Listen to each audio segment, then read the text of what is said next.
La Reine des Neiges, un conte de Hans Christian Andersen. Un conte en 7 histoires.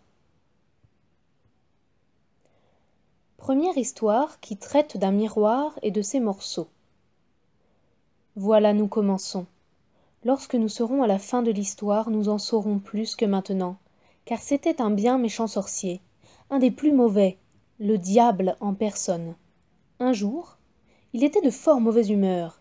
Il avait fabriqué un miroir dont la particularité était que le bien et le beau, en se réfléchissant en lui, se réduisaient à presque rien, mais que tout ce qui ne valait rien, tout ce qui était mauvais, apparaissait nettement et empirait encore. Les plus beaux paysages y devenaient des épinards cuits, et les plus jolies personnes y semblaient laides, à faire peur. Ou bien elles se tenaient sur la tête et n'avaient pas de ventre. Les visages étaient si déformés qu'ils n'étaient pas reconnaissables, et si l'on avait une tache de rousseur, c'est toute la figure, le nez, la bouche, qui étaient criblés de zon. Le diable trouvait ça très amusant. Lorsqu'une pensée bonne et pieuse passait dans le cerveau d'un homme, la glace ricanait et le sorcier riait de sa prodigieuse invention. Tous ceux qui allaient à l'école des sorciers, car il avait créé une école des sorciers, racontaient à la ronde que c'était un miracle qu'il avait accompli là. Pour la première fois, disait-il, on voyait comment la terre et les êtres humains sont réellement. Ils couraient de tous côtés avec leurs miroirs, et bientôt il n'y eut pas un pays, pas une personne qui n'eût été déformée là-dedans. Alors, ces apprentis sorciers voulurent voler vers le ciel lui-même, pour se moquer aussi des anges et de notre Seigneur. Plus ils volaient haut avec le miroir, plus ils ricanaient. C'est à peine s'ils pouvaient le tenir, et ils volaient de plus en plus haut, de plus en plus près de Dieu et des anges. Alors le miroir se mit à trembler si fort dans leurs mains qu'il leur échappa, et tomba dans une chute vertigineuse sur la terre, où il se brisa en 1000 morceaux. Que dis-je, en des millions, des milliards de morceaux. Et alors, ce miroir devint encore plus dangereux qu'auparavant. Certains morceaux n'étant pas plus grands qu'un grain de sable voltigeaient à travers le monde, et si par malheur quelqu'un les recevait dans l'œil, le pauvre accidenté voyait les choses tout de travers, ou bien ne voyait que ce qu'il y avait de mauvais en chaque chose, le plus petit morceau du miroir ayant conservé le même pouvoir que le miroir tout entier. Quelques personnes eurent même la malchance qu'un petit éclat leur sautât dans le cœur, et alors c'était affreux. Leur cœur devenait un bloc de glace.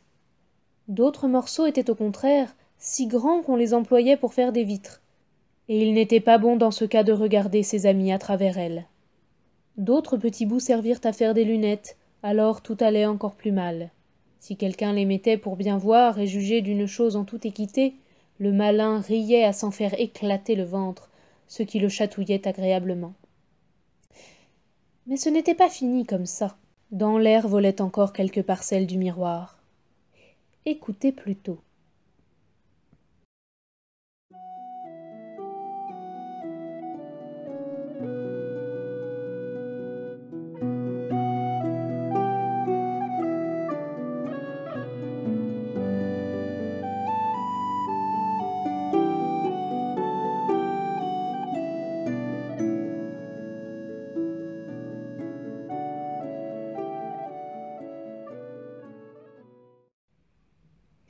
Deuxième histoire, un petit garçon et une petite fille.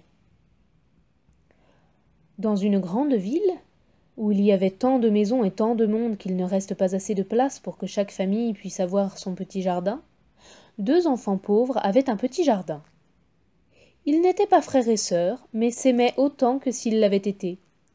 Leurs parents habitaient juste en face les uns des autres, là où le toit d'une maison touchait presque le toit de l'autre, séparés seulement par les gouttières. Une petite fenêtre s'ouvrait dans chaque maison. Il suffisait d'enjamber les gouttières pour passer d'un logement à l'autre.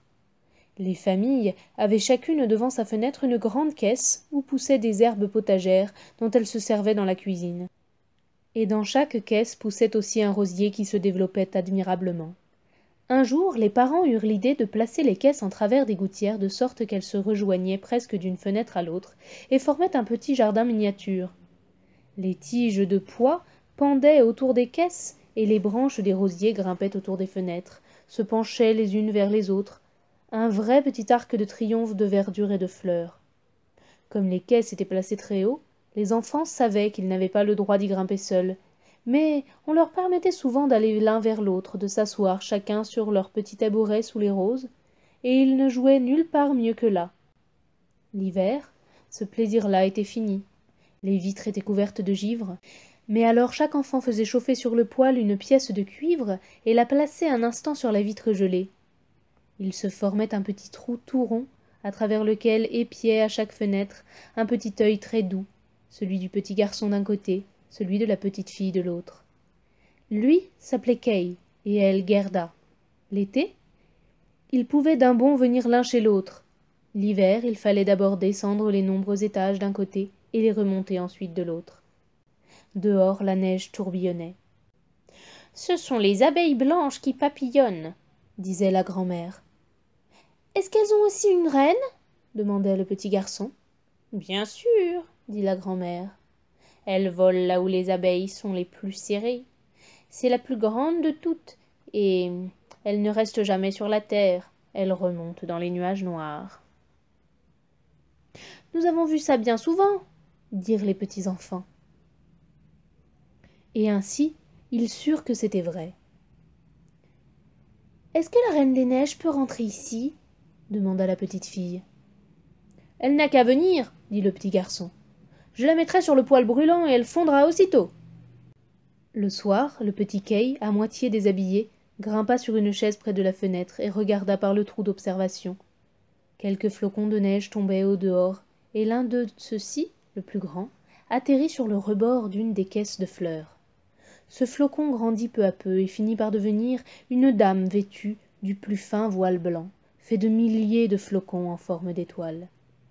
Elle était belle, si belle, faite de glace aveuglante et scintillante, et cependant vivante. Ses yeux étincelaient comme deux étoiles, mais il n'y avait en eux ni calme ni repos. Elle fit vers la fenêtre un signe de la tête et de la main. Le petit garçon, tout effrayé, sauta au bas de la chaise. Il lui sembla alors qu'un grand oiseau au dehors passait en plein vol devant la fenêtre. Le lendemain fut un jour de froid clair, puis vint le dégel et le printemps. Cet été-là, les roses fleurirent magnifiquement. Gerda avait appris un psaume où l'on parlait des roses. Cela lui faisait penser à ses propres roses, et elle chanta cet air au petit garçon qui lui-même chanta avec elle. Les roses poussent dans les vallées où l'enfant Jésus vient nous parler. Les deux enfants se tenaient par la main. Ils baisaient les roses, admiraient les clairs rayons du soleil de Dieu, et leur parlaient comme si Jésus était là. Quel beau jour d'été où ils étaient si agréables d'être dehors sous les frais rosiers, qui semblaient ne vouloir jamais cesser de donner des fleurs. Kay et Gerda étaient assis à regarder le livre d'images plein de bêtes et d'oiseaux. L'horloge sonnait 5 heures à la tour de l'église, quand brusquement, Kay s'écria. « Aïe, quelque chose m'a piqué au cœur et une poussière m'est entrée dans l'œil. » La petite le prit par le cou. Il cligna des yeux. Non, on ne voyait rien. « Je crois que c'est parti, » dit-il. Mais ce ne l'était pas du tout. C'était un de ces éclats du miroir ensorcelé dont nous nous souvenons. Cet affreux miroir qui faisait que tout ce qui était grand et beau, réfléchi en lui, devenait petit et laid, tandis que le mal et le vil, le défaut de la moindre chose, prenaient une importance et une netteté accrues. Le pauvre Kay avait aussi reçu un éclat, juste dans le cœur, qui serait bientôt froid, comme un bloc de glace. Il ne sentait aucune douleur, mais le mal était fait. « Pourquoi pleures-tu » cria-t-il. « Tu es laide quand tu pleures. Est-ce que je me plains de quelque chose ?»« Oh, cette rose est dévorée par un ver, et regarde celle-là qui pousse tout de travers. Au fond, ces roses sont très laides. » Il donnait des coups de pied dans la caisse et arrachait les roses.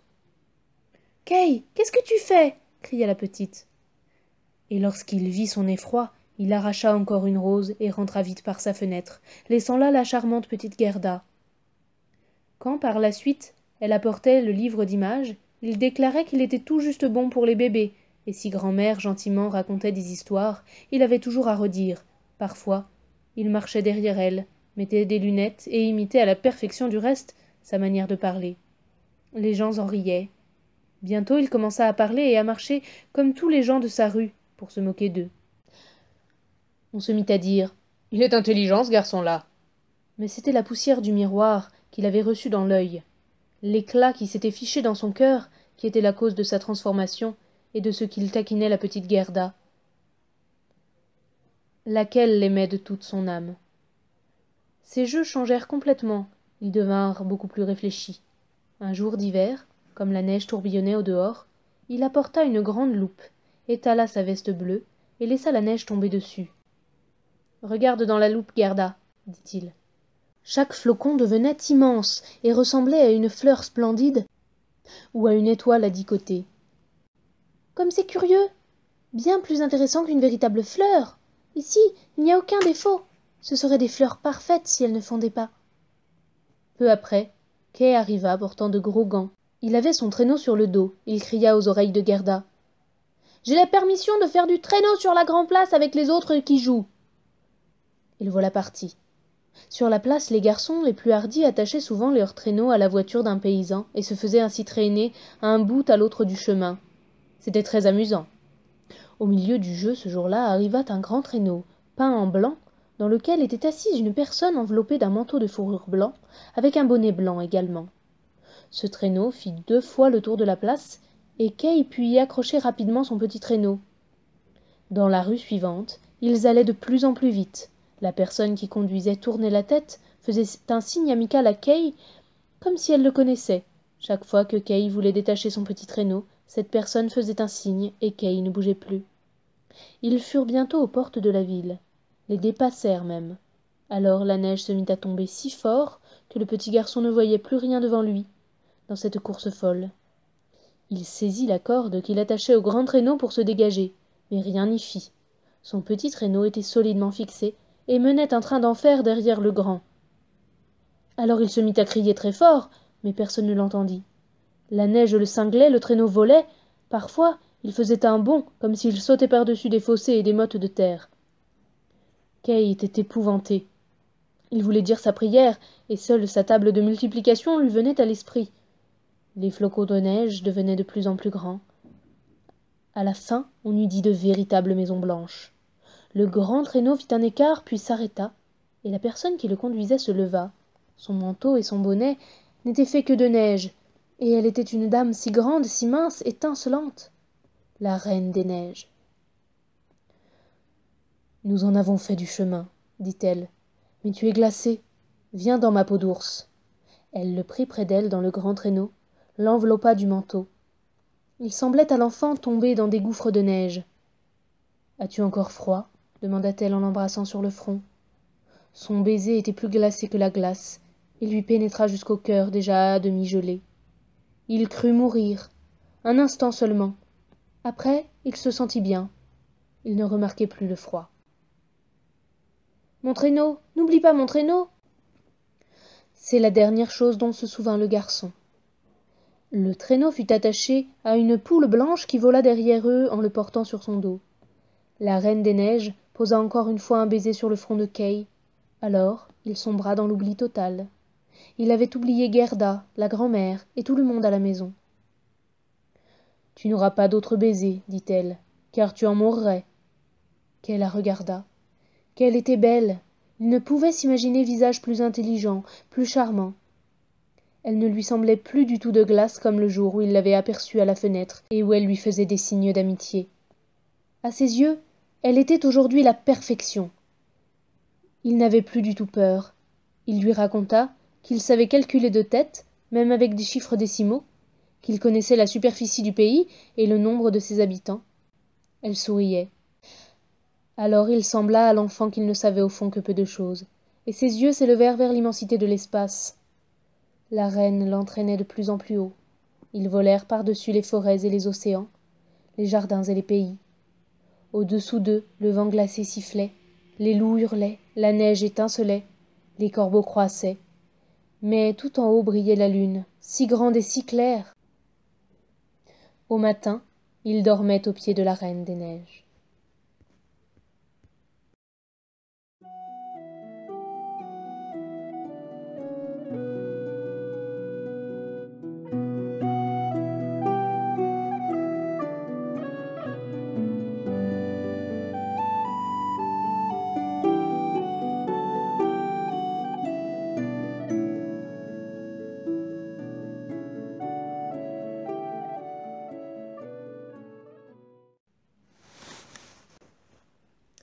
Troisième histoire, le jardin de la magicienne. Mais que disait la petite Gerda maintenant que Kay n'était plus là? Où était-il? Personne ne le savait. Personne ne pouvait expliquer sa disparition. Les garçons savaient seulement qu'ils l'avaient vu attacher son petit traîneau à un autre, très grand, qui avait tourné dans la rue et était sorti de la ville. Nul ne savait où il était. On versa des larmes. La petite Gerda pleura beaucoup et longtemps.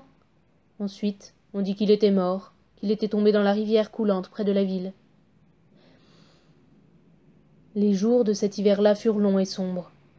Enfin vint le printemps et le soleil. « Kay est mort et disparu !» disait la petite Gerda. « Nous ne le croyons pas, » répondaient les rayons de soleil. « Il est mort et disparu !» dit-elle aux hirondelles.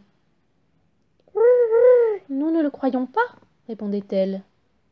À la fin, la petite Gerda ne le croyait pas non plus. « Je vais mettre mes nouveaux souliers rouges, » dit-elle un matin, « ceux que Kay n'a jamais vus, et je vais aller jusqu'à la rivière l'interroger. » Il était de bonne heure, elle embrassa sa grand-mère qui dormait, mit ses souliers rouges, et toute seule sortit par la porte de la ville, vers le fleuve. « Est-il vrai que tu m'as pris mon petit camarade de jeu? Je te ferai cadeau de mes souliers rouges si tu me le rends. » Il lui sembla que les vagues lui faisaient signe. Alors elle enleva ses souliers rouges, ceux auxquels elle tenait le plus, et les jeta toutes les deux dans l'eau. Mais ils tombèrent tout près du bord, et les vagues les repoussèrent tout de suite vers elle, comme si la rivière ne voulait pas les accepter, puisqu'elle n'avait pas pris le petit Kay.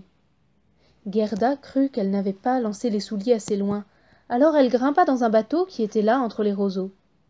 Elle alla jusqu'au bout du bateau et jeta de nouveau ses souliers dans l'eau. Par malheur, le bateau n'était pas attaché, et dans le mouvement qu'elle fit, il s'éloigna de la rive. Elle s'en aperçut aussitôt, et voulut retourner à terre, mais avant qu'elle n'y eût réussi, il était déjà loin sur l'eau, et il s'éloignait de plus en plus vite. Alors la petite Gerda fut prise d'une grande frayeur et se mit à pleurer, mais personne ne pouvait l'entendre, excepté les moineaux, et ils ne pouvaient pas la porter.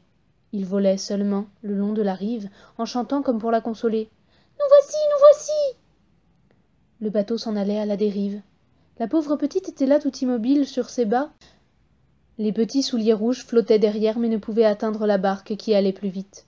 « Peut-être la rivière va-t-elle m'emporter auprès de Kay ?» pensa Gerda en reprenant courage. Elle se leva et durant des heures admira la beauté des rives verdoyantes. Elle arriva ainsi à un grand champ de cerisiers où se trouvait une petite maison avec de drôles de fenêtres rouges et bleues et un toit de chaume. Devant elle, 2 soldats de bois présentaient les armes à ceux qui passaient. Gerda les appela, croyant qu'ils étaient vivants, mais naturellement ils ne répondirent pas. Elle les approcha de tout près, et le flot poussa la barque droit vers la terre.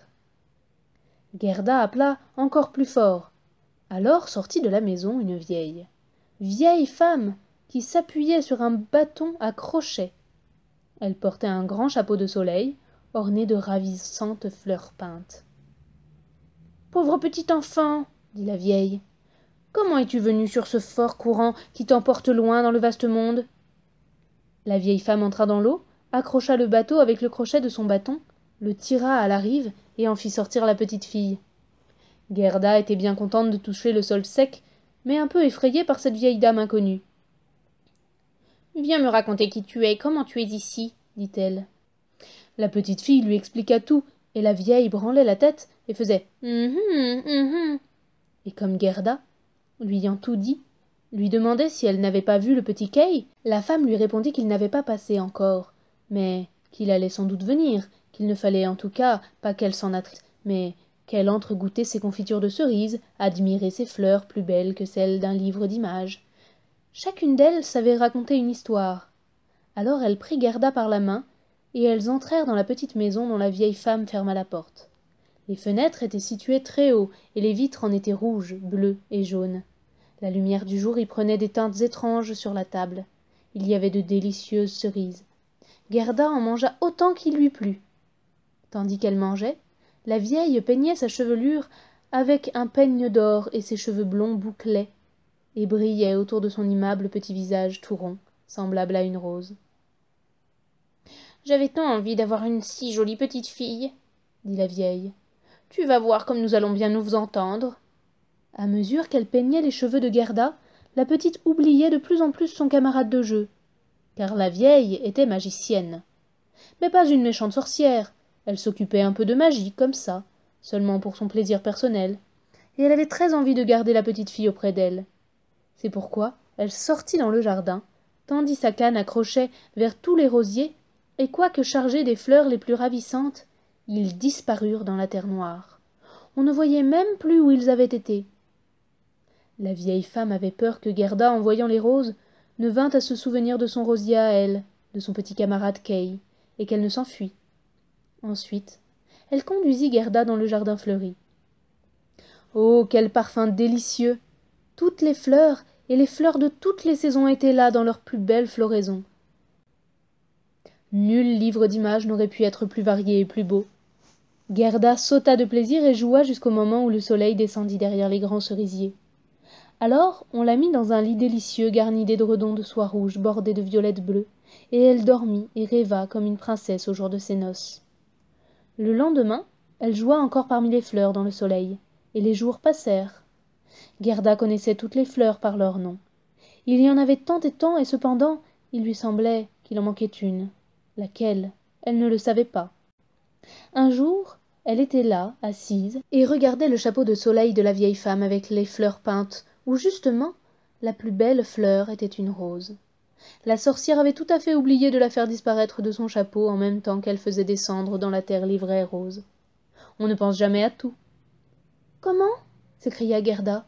« Il n'y a pas une seule rose ici ?»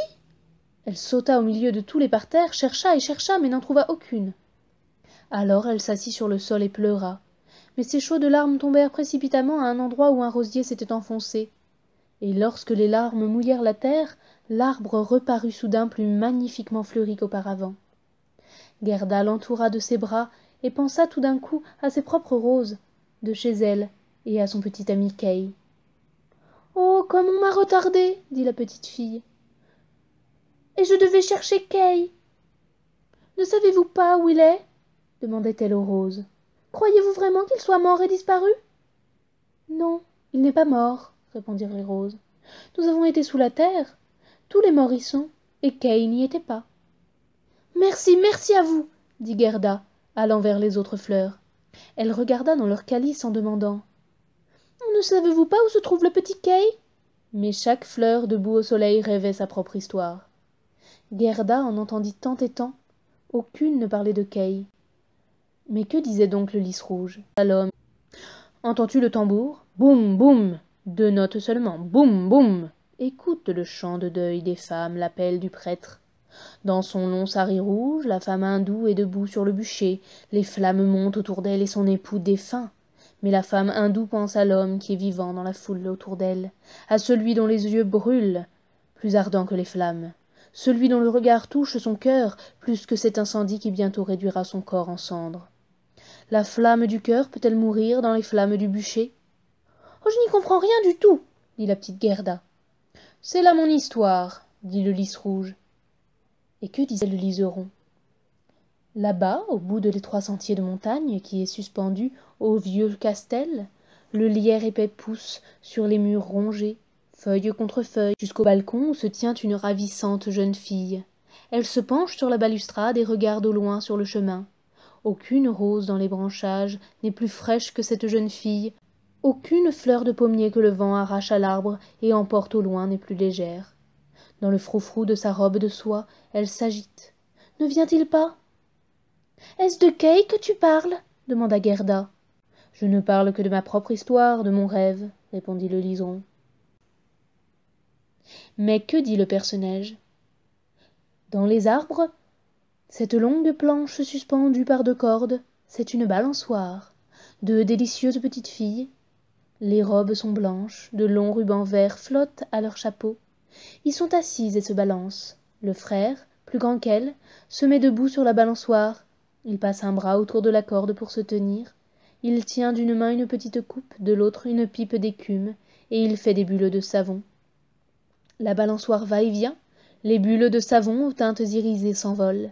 La dernière tient encore à la pipe et se penche contre la brise. La balançoire va et vient. Le petit chien noir, aussi léger que les bulles de savon, se dresse sur ses pattes de derrière et veut aussi monter. Mais la balançoire vole, le chien tombe, il aboie, il est furieux. On rit de lui. Les bulles éclatent. Voilà, une planche qui se balance, une écume qui se brise. Voilà ma chanson. C'est peut-être très joli ce que tu dis là, mais tu le dis tristement, et tu ne parles pas de Kay. Que dit la jacinthe? Il y avait 3 sœurs délicieuses, transparentes et délicates. La robe de la première était rouge, celle de la seconde bleue, celle de la troisième toute blanche. Elles dansaient en se tenant par la main près du lac, si calme au clair de lune. Elles n'étaient pas filles des elfes, mais bien enfants des hommes. L'air embaumait d'un exquis parfum. Les jeunes filles disparurent dans la forêt. Le parfum devenait de plus en plus fort. 3 cercueils où étaient couchées les ravissantes filles glissaient d'un fourré de la forêt dans le lac. Les vers luisants volaient autour comme de petites lumières flottantes. Dormaient-elles, ces belles jeunes filles? Étaient-elles mortes? Le parfum des fleurs dit qu'elles sont mortes. Les cloches sonnent pour les défuntes. « Tu me rends malheureuse, dit la petite Gerda.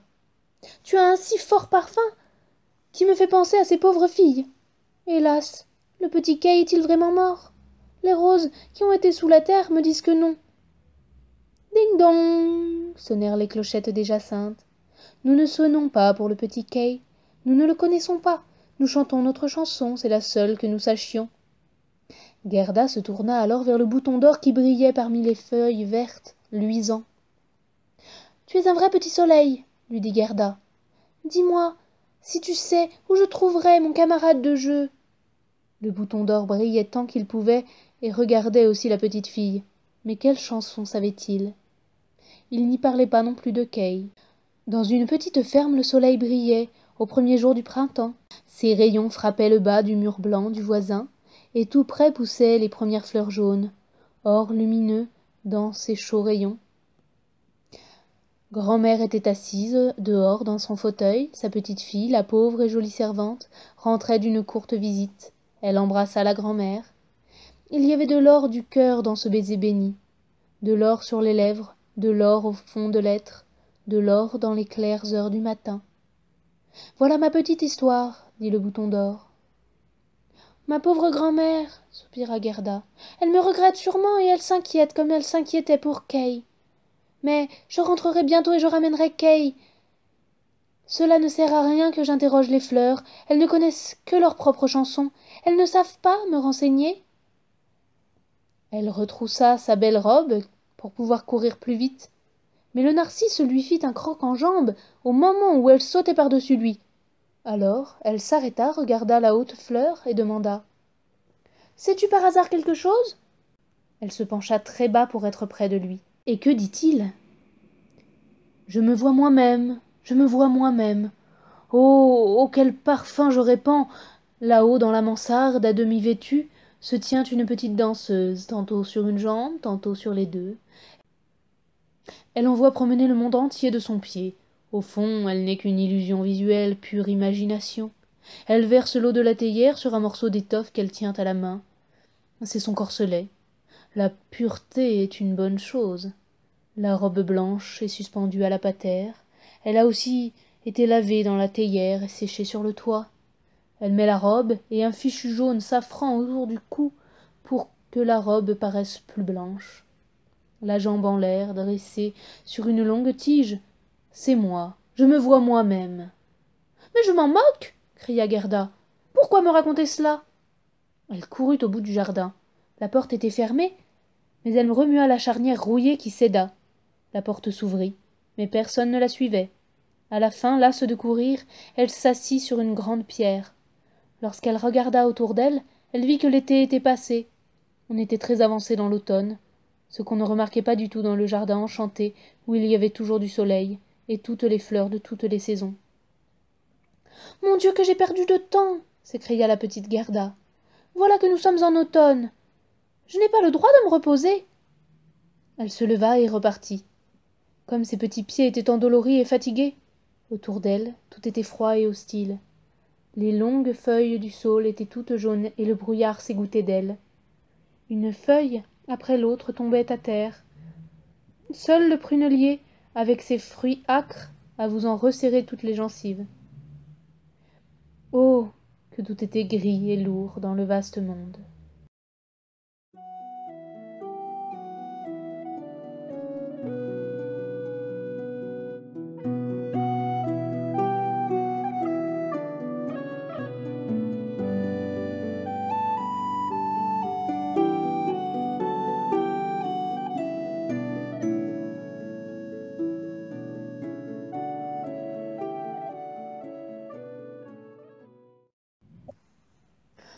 Quatrième histoire, Prince et princesse.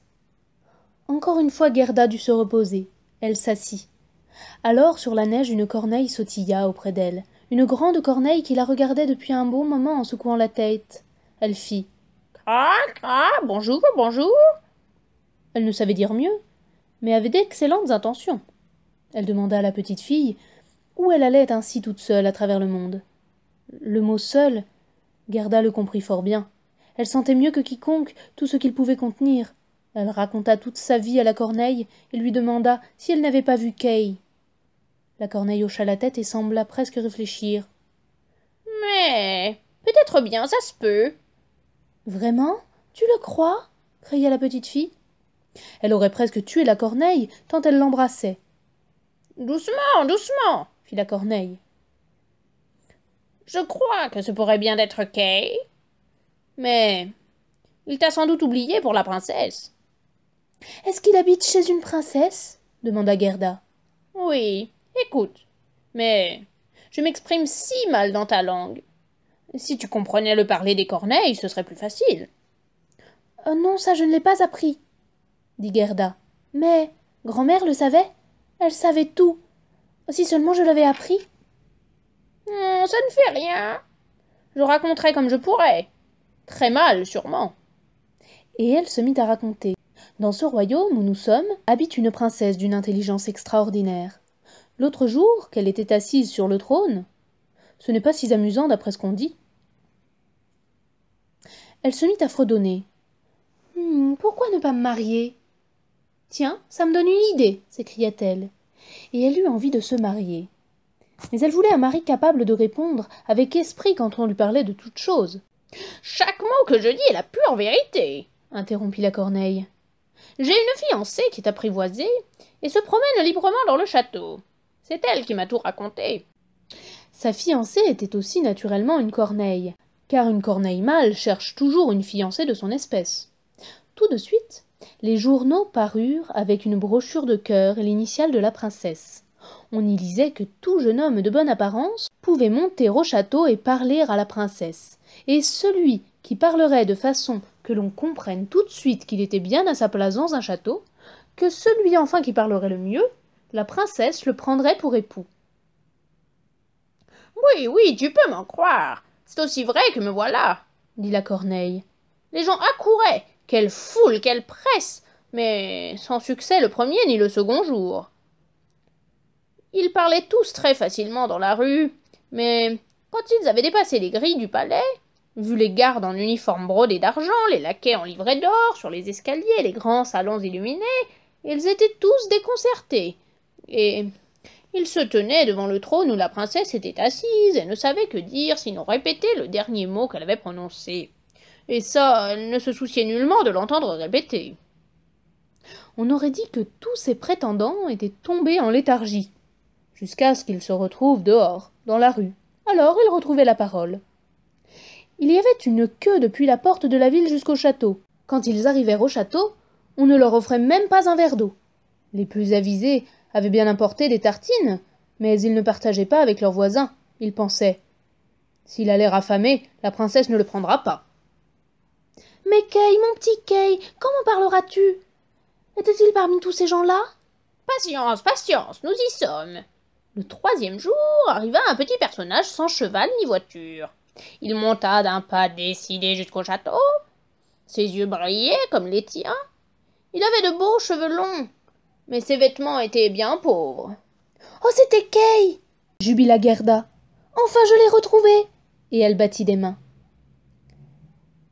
Il avait un petit sac sur le dos, » dit la corneille. « Non, c'était sûrement son traîneau, » dit Gerda. « Il était parti avec. » Possible, répondit la corneille. Je n'y ai pas regardé de si près, mais ma fiancée apprivoisée m'a dit que lorsqu'il entra par le grand portail, qu'il vit les gardes en uniforme brodé d'argent, les laquais des escaliers vêtus d'or, il ne fut pas du tout intimidé. Il les salua, disant « Comme ce doit être ennuyeux de rester sur l'escalier, j'aime mieux entrer. » Les salons étaient brillamment illuminés, les conseillers particuliers, les excellences marchaient pieds nus et portaient des plats en or. C'était quelque chose de très imposant. Il avait des souliers qui craquaient très fort, mais il ne se laissa pas impressionner. « C'est sûrement Kay !» dit Gerda. « Je sais qu'il avait des souliers neufs et je les entendais craquer dans la chambre de grand-maman. » Mais plein d'assurance, il s'avança jusque devant la princesse qui était assise sur une perle grande comme une roue de rouet. Toutes les dames de la cour, avec leurs servantes et les servantes de leurs servantes, et tous les chevaliers, avec leurs serviteurs et les serviteurs de leurs serviteurs, qui eux-mêmes avaient droit à un petit valet, se tenaient debout tout autour de lui. Et plus ils étaient près de la porte, plus ils avaient l'air fiers. Le valet du domestique du premier serviteur, qui se promène toujours en pantoufles, on n'ose à peine le regarder tellement il a l'air fier debout devant la porte. « Mais est-ce que Kay a tout de même eu la princesse ?» Oh, si je n'étais pas Corneille, je l'aurais prise. Il était décidé et charmant. Il n'était pas venu en prétendant, mais seulement pour juger de l'intelligence de la princesse, et il la trouva remarquable. Et elle le trouva très bien aussi. « Oh, c'était lui, c'était Kay !» s'écria Gerda. « Il était si intelligent, il savait calculer de tête, même avec les chiffres décimaux. Oh, conduis-moi au château !»« C'est vite dit, repartit la Corneille. Mais comment ? J'en parlerai à ma fiancée apprivoisée. Elle saura nous conseiller, car il faut bien que je te dise qu'une petite fille comme toi ne peut pas rentrer là régulièrement. »« Si j'irai, dit Gerda. Quand Kay entendra que je suis là, il sortira tout de suite pour venir me chercher. »« Attends-moi là, près de l'escalier. » Elle secoua la tête et s'envola. Il faisait nuit lorsque la Corneille revint. « fit-elle. Ma fiancée te fait dire 1000 choses, et voici pour toi un petit pain qu'elle a pris dans la cuisine. Ils ont assez de pain là-dedans, et tu dois avoir faim. Il est impossible que tu entres au château. Tu n'as pas de chaussures. Les gardes en argent et les laquais en or ne le permettraient pas. Mais ne pleure pas, tu vas tout de même y aller. Ma fiancée connaît un petit escalier dérobé qui conduit à la chambre d'à coucher, et elle sait où elle peut en prendre la clé. » Alors la Corneille et Gerda s'en allèrent dans le jardin, dans les grandes allées où les feuilles tombaient l'une après l'autre, puis au château où les lumières s'étendaient l'une après l'autre, et la Corneille conduisit Gerda jusqu'à une petite porte de derrière qui était entrebâillée. Oh, comme le cœur de Gerda battait d'inquiétude et de désir, comme si elle faisait quelque chose de mal. Comme si elle faisait quelque chose de mal, et pourtant elle voulait seulement savoir s'il s'agissait bien de Kay. Oui, ce ne pouvait être que lui. Elle pensait si intensément à ses yeux intelligents, à ses longs cheveux. Elle le voyait vraiment sourire, comme lorsqu'il était à la maison sous les roses. Il serait sûrement content de la voir, de savoir quel long chemin elle avait fait pour le trouver. Les voilà dans l'escalier où brûlait une petite lampe sur un buffet. Au milieu du parquet se tenait la Corneille apprivoisée qui tournait la tête de tous les côtés et considérait Gerda, laquelle fit une révérence comme grand-mère le lui avait appris. « Mon fiancé m'a dit tant bien de vous, ma petite demoiselle, » dit la Corneille apprivoisée. « Du reste, votre curriculum vitae, comme on dit, est si touchant. Voulez-vous tenir la lampe? Je marcherai devant. Nous irons tout droit, ici, nous ne rencontrerons personne. » « Il me semble que quelqu'un marche juste derrière nous, » dit Gerda. Quelque chose passa près d'elle en bruissant. Sur les murs glissaient des ombres, chevaux aux crinières volantes et aux jambes fines, jeunes chasseurs, cavaliers et cavalières.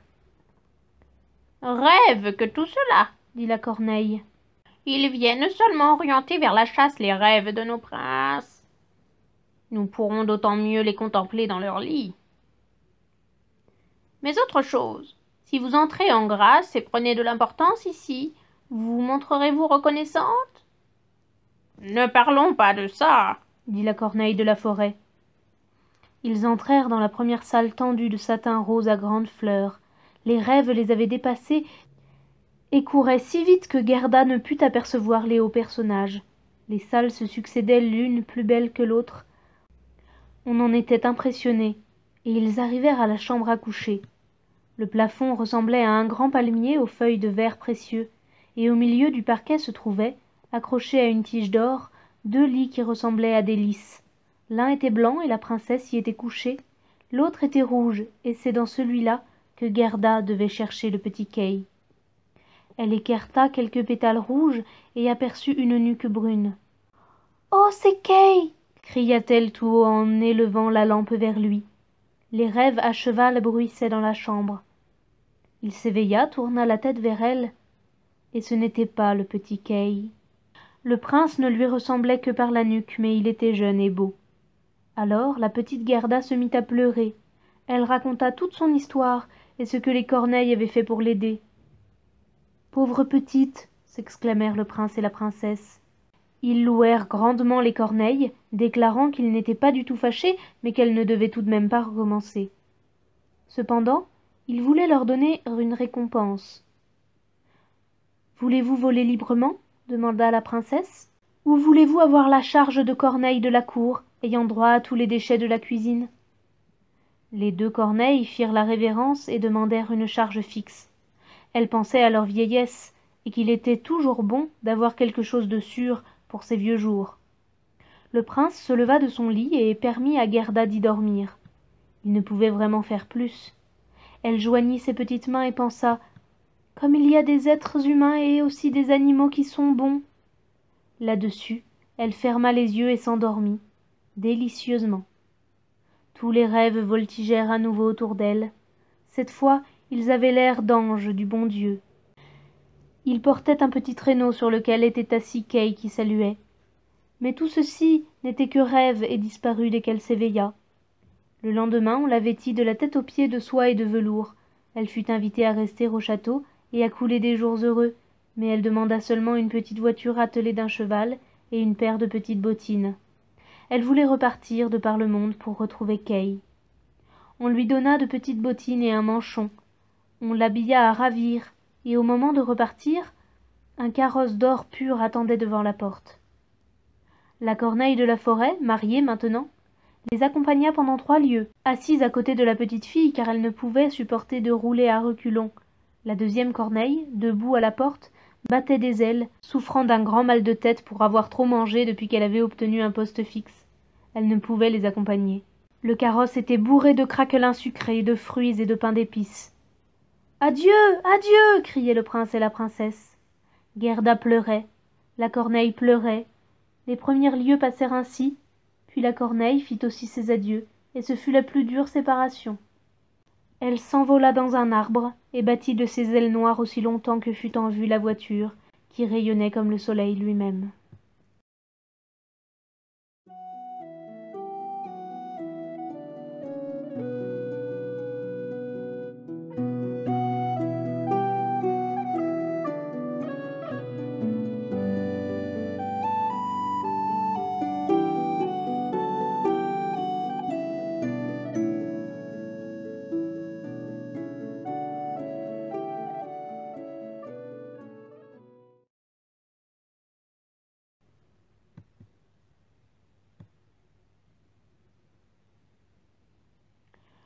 Cinquième histoire.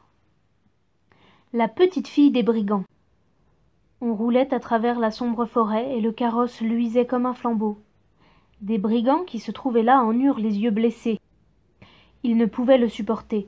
« De l'or, de l'or !» criaient-ils. S'élançant à la tête des chevaux, ils massacrèrent les petits postillons, le cocher et les valets et tirèrent la petite Gerda hors de la voiture. « Elle est grassouillette, elle est mignonne et nourrie d'amandes !» dit la vieille brigande, qui avait une longue barbe broussailleuse et des sourcils qui lui tombaient sur les yeux. « C'est joli comme un petit agneau gras, ce sera délicieux à manger !» Elle tira son grand couteau, et il luisait d'une façon terrifiante. « Aïe !» criait en même temps cette mégère. Sa propre petite fille, qu'elle portait sur le dos, et qui était sauvage et mal élevée, à souhait, venait de la mordre à l'oreille. « Sale petite !» fit la mère. Elle n'eut pas le temps de tuer Gerda. Sa petite fille lui dit « Elle jouera avec moi, qu'elle me donne son manchon, sa jolie robe, et je la laisserai coucher dans mon lit. » Elle mordit de nouveau sa mère, qui se débattait et se tournait de tous les côtés. Les brigands riaient. « Voyez comme elle danse avec sa petite !» Je veux monter dans le carrosse, dit la petite des brigands. Et il fallut en passer par où elle voulait. Elle était si gâtée et si difficile. Elle s'assit auprès de Gerda, et la voiture repartit par-dessus les souches et les broussailles plus profondément encore dans la forêt.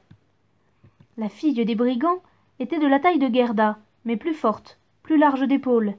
Elle avait le teint sombre et des yeux noirs presque tristes. Elle prit Gerda par la taille, disant « Ils ne te tueront pas tant que je ne serai pas fâchée avec toi. Tu es sûrement une princesse. »« Non, » répondit Gerda. Et elle lui raconta tout ce qui lui était arrivé et combien elle aimait le petit Kay. La fille des brigands la regardait d'un air sérieux. Elle fit un signe de la tête. Elle essuya les yeux de Gerda et mit ses 2 mains dans le manchon. Qu'il était doux. Le carrosse s'arrêta. Elles étaient au milieu de la cour d'un château de brigands. Tous lézardés du haut en bas, des corbeaux, des corneilles s'envolaient de tous les trous et les grands bulldogs, qui avaient chacun l'air capable d'avaler un homme, bondissaient mais n'aboyaient pas. Cela leur était défendu. Dans la grande vieille salle noire de suie, brûlait sur le dallage de pierre un grand feu. La fumée montait vers le plafond et cherchait une issue. Une grande marmite de soupe bouillait, et sur des broches rôtissaient lièvres et lapins. « Tu vas dormir avec moi et tous mes petits animaux préférés, » dit la fille des brigands. Après avoir bu et mangé, elles allèrent dans un coin où il y avait de la paille et des couvertures. Au-dessus, sur des dalles et des barreaux, se tenait une centaine de pigeons qui avaient tous l'air de dormir, mais ils tournèrent un peu la tête à l'arrivée des fillettes. « Ils sont tous à moi, » dit la petite fille des brigands. Elle attrapa un des plus proches, le tint par les pattes. « Embrasse-le » cria-t-elle en le claquant à la figure de Gerda. « Et voilà toutes les canailles de la forêt » continua-t-elle en montrant une quantité de barreaux masquant un trou très haut dans le mur. « Ce sont les canailles de la forêt, ces deux-là. Ils s'envolent tout de suite si on ne les enferme pas bien. Et voici le plus chéri, mon vieux B. » Elle tira par une corne un renne qui portait un anneau de cuivre poli autour du cou et qui était attaché. « Il faut aussi l'avoir à la chaîne, celui-là, sans quoi il bondit et s'en va. Tous les soirs, je lui caresse le cou avec mon couteau aiguisé. Il en a une peur terrible, » ajouta-t-elle.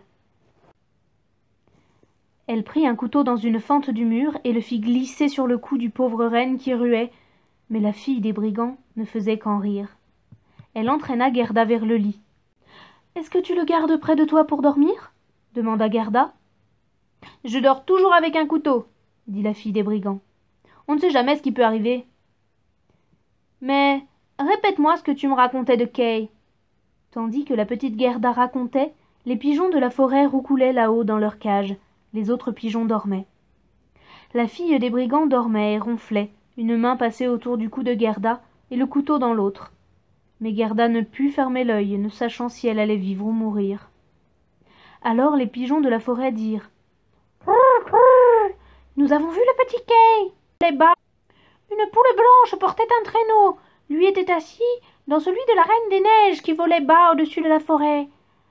Nous étions dans notre nid, la reine a soufflé sur tous les jeunes et tous sont morts, sauf nous 2. « Que dites-vous là-haut » cria Gerda. « Où la reine des neiges est-elle partie ?»« Elle est sûrement vers la Laponie, où il y a toujours de la neige et de la glace. Demande aux reines qui est attachée à la corde. »« Il y a de la glace et de la neige. C'est agréable et bon, » dit le renne. « Là, on peut sauter libre dans les grandes plaines brillantes. C'est là que la reine des neiges a sa tente d'été. Mais son véritable château est près du pôle Nord, sur une île appelée Spitzberg. »« Oh, mon Kay, mon petit Kay !» soupira Gerda. « Si tu ne te tiens pas tranquille, » dit la fille des brigands à demi réveillée, « je te plante le couteau dans le ventre. » Au matin, Gerda raconta à la fillette ce que les pigeons, le renne, lui avaient dit, et la fille des brigands avait un air très sérieux. Elle disait « Ça m'est égal, ça m'est égal. Sais-tu où est la Laponie ?» demanda-t-elle au renne. « Qui pourrait le savoir mieux que moi ?» répondit l'animal dont les yeux étincelèrent. « C'est là que je suis né, que j'ai joué et bondi sur les champs enneigés. »« Écoute, » dit la fille des brigands à Gerda, « tu vois que maintenant tous les hommes sont partis, la mer est toujours là et elle restera. Mais bientôt, elle va se mettre à boire, à même cette grande bouteille là-bas, et elle se paiera ensuite un petit somme supplémentaire. Alors, je ferai quelque chose pour toi. » Lorsque la mère eut bu la bouteille et se fut endormie, la fille des brigands alla vers le renne et lui dit « Cela m'aurait amusé de te chatouiller encore souvent le cou avec mon couteau aiguisé, car tu es si amusant quand tu as peur. Mais tant pis, je vais te détacher et t'aider à sortir pour que tu puisses courir jusqu'en Laponie. Mais il faudra prendre tes jambes à ton cou et m'apporter cette petite fille au château de la Reine des Neiges, où est son camarade de jeu. Tu as sûrement entendu ce qu'elle a raconté. Elle parlait assez fort, et tu es toujours à écouter. » Le renne sauta en l'air de joie. La fille des brigands souleva Gerda et prit la précaution de l'attacher fermement sur le dos de la bête. Elle la fit même asseoir sur un petit coussin. « Ça m'est égal, dit-elle.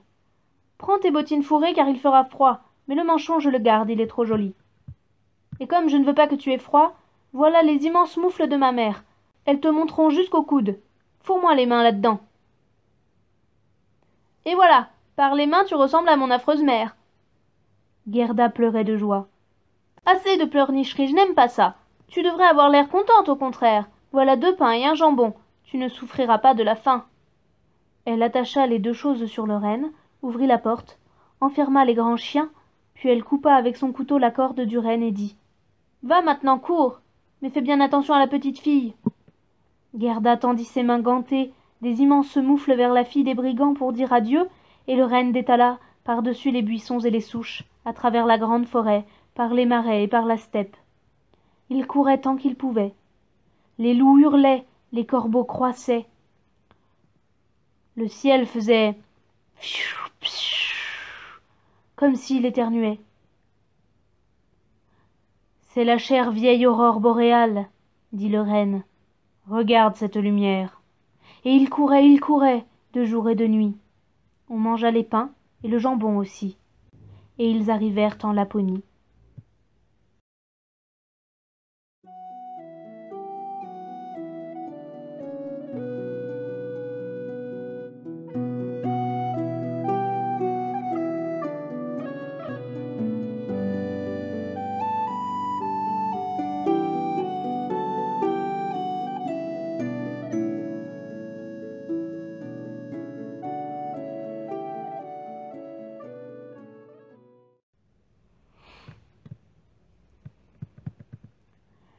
Sixième histoire. La femme lapone et la finoise. Ils s'arrêtèrent près d'une petite maison très misérable. Le toit descendait jusqu'à terre et la porte était si basse que la famille devait ramper sur le ventre pour y entrer. Il n'y avait personne au logis qu'une vieille femme lapone qui faisait cuire du poisson sur une lampe à huile de foie de morue. Le renne lui raconta toute l'histoire de Gerda, mais d'abord la sienne qui semblait être beaucoup plus importante, et Gerda était si transie de froid qu'elle ne pouvait pas parler. « Hélas, pauvre de vous, » s'écria la femme. « Vous avez encore beaucoup à courir, au moins 100 lieues encore pour atteindre la Finnmark. C'est là qu'est la maison de campagne de la Reine des Neiges, et les aurores boréales s'y allument chaque soir. Je vais vous écrire un mot sur un morceau de morue. Je n'ai pas de papier, et vous le porterez à la femme finnoise là-haut. Elle vous renseignera mieux que moi. » Lorsque Gerda fut un peu réchauffée, quand elle eut bu et mangé, la femme lapone écrivit quelques mots sur un morceau de morue séchée, recommanda à Gerda d'y faire bien attention, attacha de nouveau la petite fille sur le renne et, en route, pfiout, pfiout, entendait-on dans l'air. La plus jolie lumière bleue brûlait là-haut. Ils arrivèrent au Finnmark et frappèrent à la cheminée de la Finnoise, car là, il n'y avait même pas de porte. Quelle chaleur dans cette maison! La Finnoise y était presque nue, petite et malpropre. Elle défit rapidement les vêtements de Gerda, lui enleva les moufles et les bottines pour qu'elle n'ait pas trop chaud, mit un morceau de glace sur la tête du renne et commença à lire ce qui était écrit sur la morue séchée. Elle lut et relut 3 fois. Ensuite, comme elle le savait par cœur, elle mit le morceau de poisson à cuire dans la marmite. C'était bon à manger, et elle ne gaspillait jamais rien. Le renne raconta d'abord sa propre histoire, puis celle de Gerda. La Finnoise clignait de ses yeux intelligents mais ne disait rien. « Tu es très remarquable, » dit le renne. « Je sais que tu peux attacher tous les vents du monde avec un simple fil à coudre. Si le marin défait un nœud, il a bon vent. S'il défait un second nœud, il vente fort. et s'il défait le troisième et le quatrième, la tempête est si terrible que les arbres des forêts sont renversés. Ne veux-tu pas donner à cette petite fille un breuvage qui lui assure la force de 12 hommes et lui permette de vaincre la Reine des Neiges? La force de 12 hommes, dit la Finnoise. Oui, ça suffira bien. Elle alla vers une table, elle prit une grande peau roulée, la déroula. D'étranges lettres y étaient gravées. La Finnoise les lisait, et les gouttes de sueur tombaient de son front. Le renne la pria encore si fort pour Gerda, et la petite la regarda avec deux yeux si suppliants, si pleins de larmes, que la Finnoise se remit à cligner des siens. Elle attira le renne dans un coin et lui murmura quelque chose tout en lui mettant de la glace fraîche sur la tête. Le petit Kay est en effet chez la Reine des Neiges et il est parfaitement heureux. Il pense qu'il se trouve là dans le lieu le meilleur du monde. Mais tout ceci vient de ce qu'il a reçu un éclat de verre dans le cœur et une poussière de verre dans l'œil. Il faut que ce verre soit extirpé, sinon il ne deviendra jamais un homme, et la Reine des Neiges conservera son pouvoir sur lui. Mais ne peux-tu faire prendre à Gerda un breuvage qui lui donnerait un pouvoir magique sur tout cela? Je ne peux pas lui donner un pouvoir plus grand que celui qu'elle a déjà. Ne vois-tu pas comme il est grand? Ne vois-tu pas comme les hommes et les animaux sont forcés de la servir? Comme en pieds nus elle a réussi à parcourir le monde? Oh, ce n'est pas par nous qu'elle peut gagner son pouvoir qui réside dans son cœur d'enfant innocente et gentille. Si elle ne peut pas par elle-même entrer chez la Reine des Neiges et arracher les morceaux de verre du cœur et des yeux de Kay, nous ne pouvons pas l'aider. Le jardin de la reine commence à 2 lieues d'ici. Conduis la petite fille jusque-là. Fais-la descendre près du buisson qui dans la neige porte des baies rouges. Ne tiens pas de parlottes inutiles et reviens au plus vite. Ensuite, la femme finnoise souleva Gerda et la replaça sur le dos du renne qui repartit à toute allure. « Oh, je n'ai pas mes bottines, je n'ai pas mes moufles !» criait la petite Gerda, en apercevant dans le froid cuisant. Le renne n'osait pas s'arrêter, il courait. Enfin, il arriva au grand buisson qui portait des baies rouges. Là, il mit Gerda à terre, l'embrassa sur la bouche. De grandes larmes brillantes roulaient le long des joues de l'animal, et il se remit à courir, aussi vite que possible pour s'en retourner. Et voilà, la pauvre Gerda sans chaussures, sans gants, dans le terrible froid du Finnmark. Elle se mit à courir en avant aussi vite que possible, mais un régiment de flocons de neige venait à sa rencontre. Il ne tombait pas du ciel, qui était parfaitement clair, et où brillait l'aurore boréale. Il courait sur la terre, et à mesure qu'il s'approchait, il devenait de plus en plus grand. Gerda se rappelait combien ils étaient grands et bien faits le jour où elle les avait regardés à travers la loupe. Mais ici, ils étaient encore bien plus grands, effrayants, vivants, l'avant-garde de la Reine des Neiges. Ils prenaient les formes les plus bizarres. Quelques-uns avaient l'air de grands hérissons affreux, d'autres semblaient des nœuds de serpents, avançant leur tête. D'autres ressemblaient à de gros petits ours aux poils luisants. Ils étaient tous d'une éclatante blancheur. Alors la petite Gerda se mit à dire sa prière. Le froid était si intense que son haleine sortait de sa bouche comme une vraie fumée, et se transforma en de petits anges lumineux qui grandissaient de plus en plus en touchant la terre. Ils avaient tous des casques sur la tête, une lance et un bouclier dans les mains. Ils étaient de plus en plus nombreux. Lorsque Gerda eut fini sa prière, ils formaient une légion autour d'elle.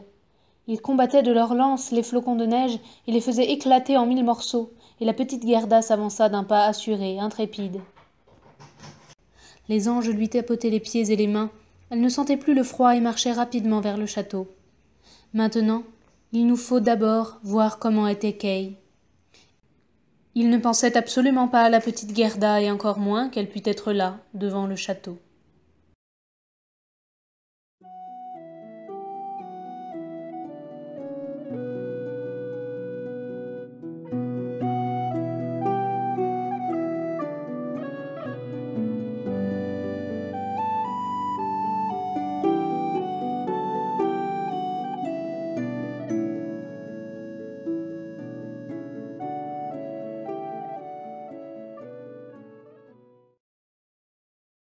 Histoire. Ce qui s'était passé au château de la Reine des Neiges et ce qui eut lieu par la suite. Les murs du château étaient faits de neige pulvérisée, les fenêtres et les portes de vent coupant. Il y avait plus de 100 salles formées par des tourbillons de neige. La plus grande s'étendait sur plusieurs lieues. Toutes étaient éclairées de magnifiques aurores boréales. Elles étaient grandes, vides, glacialement froides et étincelantes. Aucune gaieté ici. Pas le plus petit bal d'ours où le vent aurait pu souffler, et les ours blancs marchaient sur leurs pattes de derrière en prenant des airs distingués. Pas la moindre partie de cartes amenant des disputes et des coups. Pas la moindre invitation au café de ces demoiselles les renardes blanches. Les salons de la Reine des Neiges étaient vides, grands et glacés. Les aurores boréales luisaient si vivement et si exactement que l'on pouvait prévoir le moment où elles seraient à leur apogée et celui où, au contraire, elles seraient à leur décrue la plus marquée. Au milieu de ces salles neigeuses, vides et sans fin, il y avait un lac gelé, dont la glace était brisée en 1000 morceaux, mais en morceaux si identiques les uns aux autres que c'était une véritable merveille. Au centre trônait la Reine des Neiges, quand elle était à la maison. Elle disait qu'elle siégerait là sur le miroir de la raison, l'unique et le meilleur au monde. Le petit Kay était bleu de froid, même presque noir, mais il ne le remarquait pas. Un baiser de la reine lui avait enlevé la possibilité de sentir le frisson du froid, et son cœur était un bloc de glace, ou tout comme. Il cherchait à droite et à gauche quelques morceaux de glace plats et coupants qu'il disposait de 1000 manières. Il voulait obtenir quelque chose comme nous autres lorsque nous voulons obtenir une image en assemblant de petites plaques de bois découpées, ce que nous appelons jeu chinois ou puzzle. Lui aussi voulait former des figures, et les plus compliquées, ce qu'il appelait le jeu de glace de la raison, qui prenait à ses yeux une très grande importance, par suite de l'éclat de verre qu'il avait dans l'œil. Il formait avec ces morceaux de glace un mot, mais n'arrivait jamais à obtenir le mot exact qu'il aurait voulu, le mot éternité. La Reine des Neiges lui avait dit « Si tu arrives à former ce mot, tu deviendras ton propre maître. Je t'offrirai le monde entier et une paire de nouveaux patins. » Mais il n'y arrivait pas. « Maintenant je vais m'envoler vers les pays chauds, dit la reine. Je veux jeter un coup d'œil dans les marmites noires. » Elle parlait des volcans qui crachent le feu, l'Etna et le Vésuve. « Je vais les blanchir, un peu de neige, cela fait partie du voyage et fait très bon effet sur les citronniers et la vigne. » Elle s'envola, et Kay resta seul dans les immenses salles vides. Il regardait les morceaux de glace et réfléchissait. Il réfléchissait si intensément que tout craquait en lui, assis là raide, immobile. On aurait pu le croire mort, gelé. Et c'est à ce moment que la petite Gerda entra dans le château, par le grand portail fait de vents aigus. Elle récita sa prière du soir, et le vent s'apaisa comme s'il allait s'endormir. Elle entra dans la grande salle vide et glacée. Alors elle vit Kay. Elle le reconnut, elle lui sauta au cou, le tint serré contre elle, et elle criait « Kay, mon gentil petit Kay, je te retrouve enfin !» Mais lui restait immobile, raide et froid. Alors, Gerda pleura de chaudes larmes qui tombèrent sur la poitrine du petit garçon, pénétrèrent jusqu'à son cœur, firent fondre le bloc de glace, entraînant l'éclat de verre qui se trouvait là. Il le regarda. Elle chantait le psaume « Les roses poussent dans la vallée où l'enfant Jésus vient nous parler. » Alors Kay éclata en sanglots. Il pleura si fort que la poussière de glace coula hors de son œil. Il reconnut Gerda et cria désormais de joie. « Gerda, chère petite Gerda, où es-tu restée si longtemps? Où ai-je été moi-même » Il regarda alentour. « Qu'il fait froid ici, que tout est vide et grand !» Il se serrait contre sa petite amie qui riait et pleurait de joie. Un infini bonheur s'épanouissait. Les morceaux de glace eux-mêmes dansaient de plaisir, et lorsque les enfants s'arrêtèrent, fatigués, ils formaient justement le mot que la Reine des Neiges avait dit à Kay de composer. Éternité. Il devenait donc son propre maître. Elle devait lui donner le monde et une paire de patins neufs. Gerda lui baisa les joues et elle devint rose. Elle baisa ses yeux et ils brillèrent comme les siens. Elle baisa ses mains et ses pieds et il redevint sain et fort. La Reine des Neiges pouvait rentrer. La lettre de franchise de Kay était là écrite dans les morceaux de glace étincelants. Éternité. Alors les deux enfants se prirent par la main et sortirent du grand château. Ils parlaient de grand-mère et des rosiers sur le toit. Les vents s'apaisaient, le soleil se montrait. Ils atteignirent le buisson au baies rouge. Le renne était là et les attendait. Il avait avec lui une jeune femelle dont le pied était plein. Elle donna aux enfants son lait chaud et les baisa sur la bouche. Les deux animaux portèrent Kay et Gerda d'abord chez la femme finnoise où ils se réchauffèrent dans sa chambre et qui leur donna des indications pour le voyage de retour, puis chez la femme Laponne qui leur avait cousu des vêtements neufs et avait préparé son traîneau. Les deux reines bondissaient à côté d'eux tandis qu'ils glissaient sur le traîneau. Ils les accompagnèrent jusqu'à la frontière du pays où se montraient les premières verdures. Là, ils firent leurs adieux aux reines et à la femme Laponne. « Adieu, adieu !» dirent-ils tous. Les premiers petits oiseaux se mirent à gazouiller, la forêt était pleine de pousses vertes, et voilà que s'avançait vers eux sur un magnifique cheval que Gerda reconnut aussitôt. Il avait été attelé devant le carrosse d'or. S'avançait vers eux une jeune fille portant un bonnet rouge et tenant des pistolets devant elle. C'était la petite fille des brigands, qui s'ennuyait à la maison et voulait voyager, d'abord vers le nord, ensuite ailleurs si le nord ne lui plaisait pas. « Tu t'y entends à faire trotter le monde !» dit-elle au petit Kay. « Je me demande si tu vaux la peine qu'on court au bout du monde pour te chercher. » Gerda lui caressa les joues et demanda des nouvelles du prince et de la princesse. « Ils sont partis à l'étranger, » dit la fille des brigands. « Et la corneille ?» demanda Gerda. « La corneille est morte, » répondit-elle. « Sa chérie apprivoisée et porte un bout de à la patte. Elle se plaint lamentablement en quelle bêtise. Mais raconte-moi ce qui t'est arrivé et comment tu l'as retrouvée. » Gerda et Kay racontaient tous les deux en même temps. « Et patati et patata, » dit la fille des brigands. Elle leur serra la main à tous les deux et promit, si elle traversait leur ville, d'aller leur rendre visite. Et puis elle partit dans le vaste monde. Kay et Gerda allaient la main dans la main, et tandis qu'ils marchaient, un printemps délicieux plein de fleurs et de verdure les enveloppait. Les cloches sonnaient, ils reconnaissaient les hautes tours, la grande ville où ils habitaient. Ils allèrent à la porte de grand-mère, montèrent l'escalier, entrèrent dans la chambre où tout était à la même place qu'autrefois. La pendule faisait tic-tac, les aiguilles tournaient, mais en passant la porte, ils s'aperçurent qu'ils étaient devenus des grandes personnes. Les rosiers dans la gouttière étendaient leurs fleurs à travers les fenêtres ouvertes. Leurs petites chaises d'enfants étaient là. Kay et Gerda s'assirent chacun sur la sienne en se tenant toujours la main. Ils avaient oublié, comme on oublie un rêve pénible, les splendeurs vives du château de la Reine des Neiges. Grand-mère était assise dans le clair soleil de Dieu et lisait la Bible à haute voix. « Si vous n'êtes pas semblables à des enfants, vous n'entrerez pas dans le royaume de Dieu. » Kay et Gerda se regardèrent dans les yeux et comprirent d'un coup le vieux psaume. Les roses poussent dans les vallées où l'enfant Jésus vient nous parler. Ils étaient assis là, tous deux, adultes et cependant enfants, enfants par le cœur. C'était l'été, le doux été béni.